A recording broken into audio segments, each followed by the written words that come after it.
한국 정부가 달 착륙을 한다는 계획을 발표하면서 항공우주 사업에 발담그고 있는 당사국들의 관심이 크게 집중되고 있는 상황입니다. 그동안 한국은 다소 항공우주 사업과는 거리를 두고 있었는데요.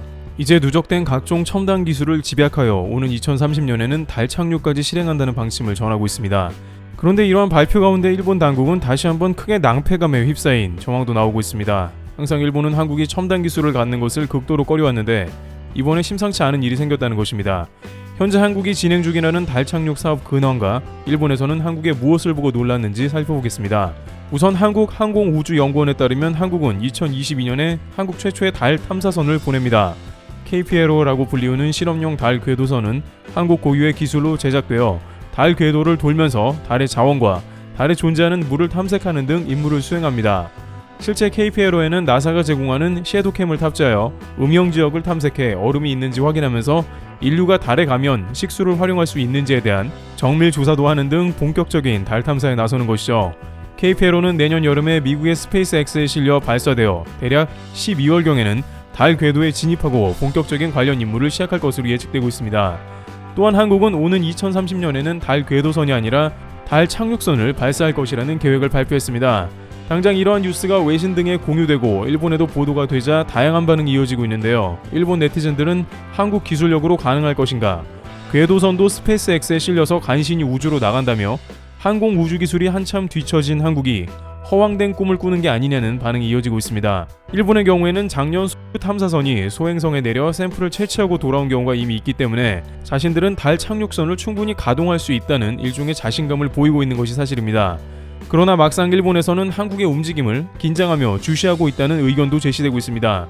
왜냐하면 한국이 우주항공 기술을 갖추는 게 된다는 것은 단순한 의미가 아니기 때문입니다. 당장 위성 발사를 위해서 로켓을 쌓아 올리게 된다면 그것은 곧바로 미사일 기술과도 크게 연관되어 있습니다.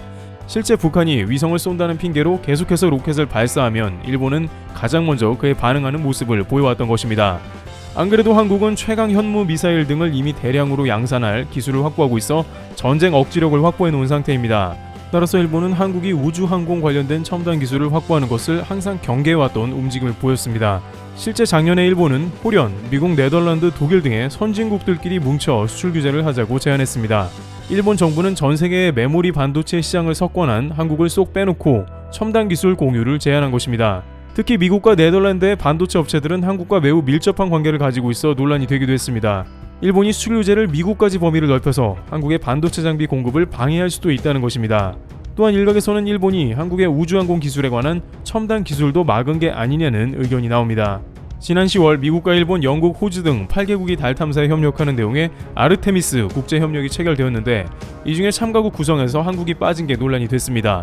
미국 주도로 체결된 이번 협정에는 일본, 영국, 호주, 캐나다, 이탈리아, 룩셈부르크, 아랍에미리트가 동참한 것으로 일부에서는 한국보다 관련 기술이 다소 떨어지는 룩셈부르크나 아랍에미리트도 포함되었다며 논란이 일었습니다. 심지어 아랍에미리트는 한국에 인공위성 관련 기술을 이전받아 오히려 배워가는 입장이었던 것을 보면 뭔가 석연치 않다는 의견도 제기되었습니다. 한국이 기술력이나 의지가 없는 게 아니기 때문인데요. 당시 한국항공우주연구원 등에서는 한국이 탈락한 데 대해 아쉬움을 전했습니다만 많은 이들은 갸우뚱했습니다. 그러나 이는 일본의 방해가 아닌가라는 의견도 나옵니다. 아르테미스 계획이 중국을 견제한다는 목표였고 이 가운데 일본이 한국은 친중 세력이기 때문에 안 된다는 의견을 폈을 가능성도 있다는 것입니다. 실제 당시 보도를 보면 아르테미스 협정이 중국의 우주 굴기를 견제하기 위함이라는 보도가 나갔습니다. AFP 통신은 이번 협정은 2024년까지 인류를 다시 달에 보내는 미국의 아르테미스 프로젝트에 7개국이 참여할 수 있는 길을 열었고 미국의 우주 탐사 경쟁국인 중국을 배제했다고 보도했습니다. AP통신도 중국은 완전히 배제됐다하며 미국 현행법상 나사는 현재 중국과 어떠한 형태의 양자 협정도 체결하는 것이 금지되어 있다고 강조했습니다. 나사도 이번 협정이 향후 미국 주도의 글로벌 우주연합체의 결성으로 나아가는 디딤돌이 될 것이라고 예고하며 중국의 우주 굴기를 경계하고 있습니다.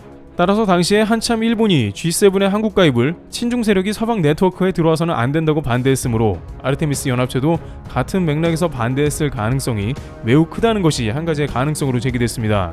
하지만 한국은 일본의 갖은 방해와 우려에도 불구하고 결국 일본이 놀랄 일을 진행하고 있다는 소식이 들려옵니다. 우선 한국은 이제 자체적으로 로켓 발사체를 만들어 쏘아 올리는 기술적 문제를 해결했다는 것입니다.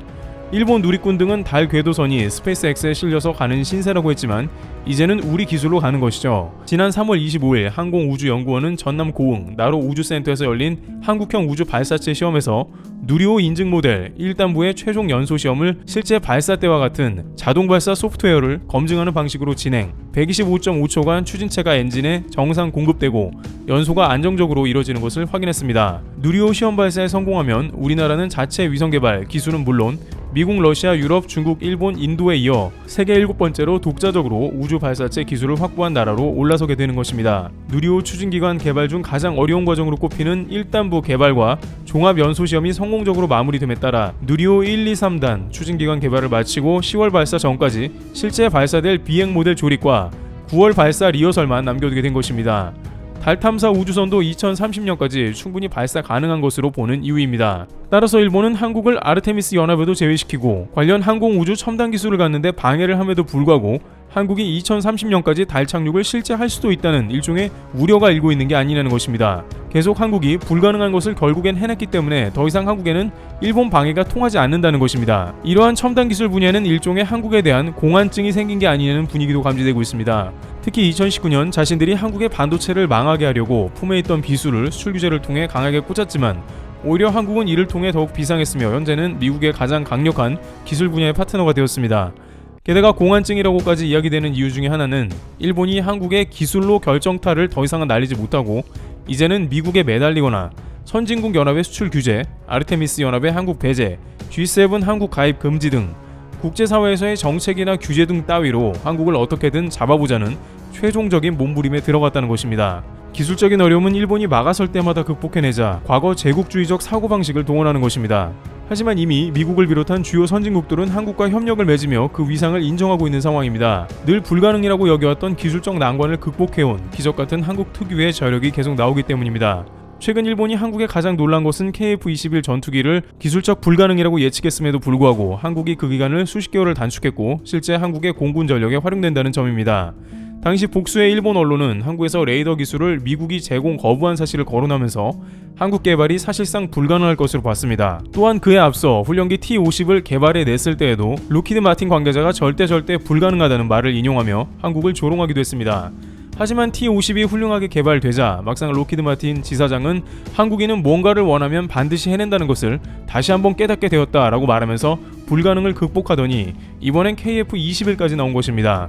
심지어 이번에는 미국이 레이더 기술 이전을 거부해서 당연히 안 되는 줄 알았던 것을 해내고야 만 것입니다. 비슷한 시기에 일본은 미쓰비시와 로키드 마틴이 5세대 전투기 개발을 위해 막대한 예산을 쏟았지만 결국 미국에 돈만 쏟아붓고 결과물은 나오지 않아서 실패했던 일본과는 대조적인 모습을 보인 것입니다. 이와 같이 일본은 한국을 끊임없이 방해하고 있으나 한국은 계속 독자적으로 기술을 발전시키고 있습니다. 더불어 일본이 경계하는 한국의 미사일 기술도 보강되어 군사 항공우주 강국으로 자리매김할 것으로 관측됩니다. 트리블 튜브 이어서 마치겠습니다. 감사합니다.